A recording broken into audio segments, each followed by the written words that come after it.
আমি যখন বাংলাদেশের সবচেয়ে বড় মাদ্রাসা হাটহাজারী মাদ্রাসার ছাত্র, তখন আমার বাবার জীবনে একটা বিপদ নেমে আসে। তিনি ব্যবসা করতেন, হঠাৎ করে এমনভাবে একটি আঘাত হয়েছেন ব্যবসায়িকভাবে যে একবার নিঃস্ব হয়ে গেছে, বহু টাকা দেনা হয়ে গেছে এবং এতটা ডিপ্রেসড হয়ে গেছেন তিনি কোনো কাজ করতে পারছিলেন না। আমি তখন ছোট মানুষ ছিলাম, অনেক বেশি বুঝতাম যে তা না, আল্লাহ তাআলা কমন সেন্স দিয়েছেন, সেটা দিয়ে আমি চিন্তা করলাম সবাই হাটহাজারী মাদ্রাসা ভর্তি হওয়ার জন্য স্ট্রাগল করে, বড় মাদ্রাসা ভর্তি হওয়ার জন্য চেষ্টা করে। আমি অলরেডি সেখানে অ্যাডমিট আছি, ভর্তি আছি।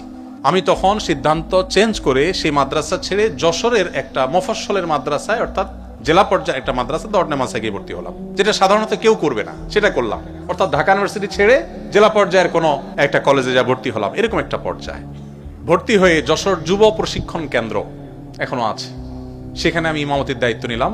৬০০ টাকা মাসে বেতন আমার। এই টাকা প্রতি মাসে বাবার হাতে তুলে দিতাম। একটা বাইসাইকেল সেখানকার একজন সিনিয়র ইনস্ট্রাক্টর ছিলেন জামালপুরের, তিনি আমাকে কিনে দিলেন মাদ্রাসা আসা যাওয়ার জন্য। ওখানে ৫ ওয়াক্ত ইমামতি করি, মানুষকে কোরআন শরীফ পড়াই এবং এর মধ্য দিয়ে আমি আমার পড়াশোনা চালাই। আবার মাঝে বাবার সংসার চলার জন্য মাসে ৬০০ টাকা দিই। আমার মনে পড়ে ৪ বছর আমি ইমামতি করেছি, এই ৪ বছরে ৪৮ মাসে কখনো ৬০০ টাকা থেকে ৬ টাকা আমি কেটে রাখি নাই। ৬০০ টাকার সম্পূর্ণটুকু বাবার সংসারে দিয়েছি।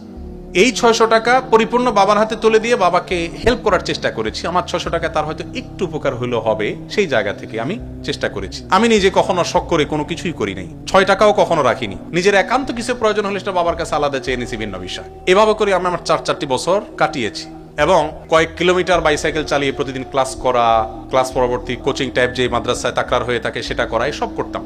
ইমামতি ৫ ওয়াক্ত করা, কোরআন শরীফ পড়ানো, সব একসাথে এট এ টাইম কন্টিনিউ করতাম। আলহামদুলিল্লাহ, এই সকল চাপ নেওয়া সত্ত্বেও সারা দেশে মাদ্রাসা শিক্ষা বোর্ডের অধীনে 10 স্টান, 3rd স্টান, 2nd স্টান এবং 1st, এই সবগুলোর গৌরব এক একটা ক্লাসে আল্লাহ তাআলা আমাকে অর্জন করার তৌফিক দিয়েছেন। আমি গর্ব করছি না, শুকরিয়া আদায় করছি। আপনাদের সাথে শেয়ার করার উদ্দেশ্য হলো, চাইলেই আমরা একটু টিউশনি করে, একটু কষ্ট করে, একটু পরিশ্রম করে আমাদের পরিবারের পাশে আমরা দাঁড়াতে পারি।